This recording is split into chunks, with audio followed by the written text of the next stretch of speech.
გამარჯობათ, მე გიორგი ბაქრაძე ვარ და ეს არის C++-ის შესასწავლი პირველი ვიდეო გაკვეთილი და ჩვენ ამ გაკვეთილში მოვამზადებთ ჩვენ სამუშაო გარემოს და გადმოვწერთ იმ ინსტრუმენტებს, რაც გამოგვადგება ამ გაკვეთილების მსვლელობის პროცესში. ვინაიდან ეს გაკვეთილები არის განკუთვნილი დამწყებთათვის, ამიტომ შევეცდები რომ ყველაფერი იყოს ძალიან მარტივი და ადვილად გასაგები. ესე იგი, ჩვენ დაგვჭირდება მხოლოდ ორი რამ. პირველი, ესე იგი, ტექსტური რედაქტორი, რომელიმე სადაც ჩვენ შევძლებთ კოდის აგრებას, ამ შემთხვევაში მე გამოვიყენებ Notepad++ და ასევე ჩვენ დაგვჭირდება კომპილერი, რათა ჩვენს მიერ დაწერილი კოდი გადავთარგმნოთ კომპიუტერისთვის გასაგებ ენაზე და შემდეგ ეს პროგრამები გავუშვათ. გავხსნათ ახლა ჩვენთვის სასურველი ბრაუზერი და პირველ რიგში გადმოვწეროთ Notepad++.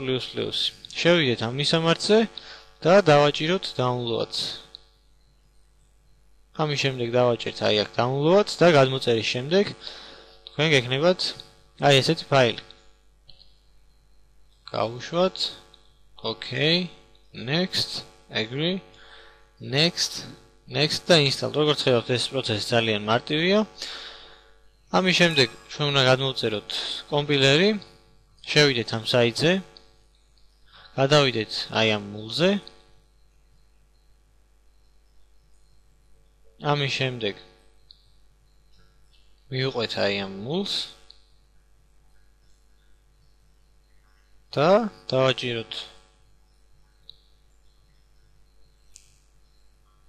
და როგორც ხედავთ აი ეს უკვე დაიწყებს გადმოწერას და როდესაც გადმოწერთ თქვენ კომპიუტერში იქნება აი ესეთი ფაილი.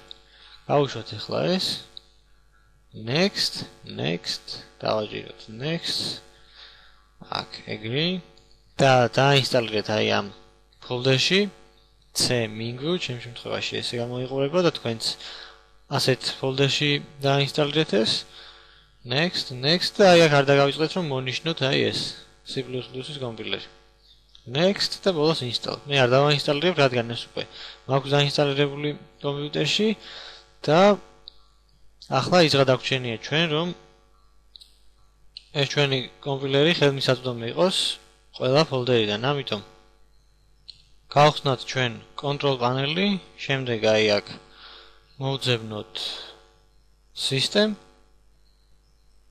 შემდეგ შევიდეთ აი აქ advanced system settings, აი აქ ნახოთ ახლა environment variables და მოვძებნოთ path, შემდეგ დავაჭერთ edit და აი აქ თავში ჩავამატებთ აი ამ მისამართს C-Mingu bin და არ დავაწყდეს რომ ბოლოს დავუსვათ აი ეს წერტილმძიმე. დავაჭერთ OK. ეხლა ესეც დავხუროთ, აღარ გვჭირდება და გამოვიძახოთ ეხლა ჩვენი ეს CMD და უბრალოდ ავკრიბოთ ესეთი რამ G++. და თუ ეს შეტყობინება დაგიწერეთ, ასე იგი ყველაფერი რიგზეა, თქვენი კომპილერი მზად არის და შემდეგი გაკვეთილიდან უკვე დავიწყებთ ჩვენ პროგრამების წერას.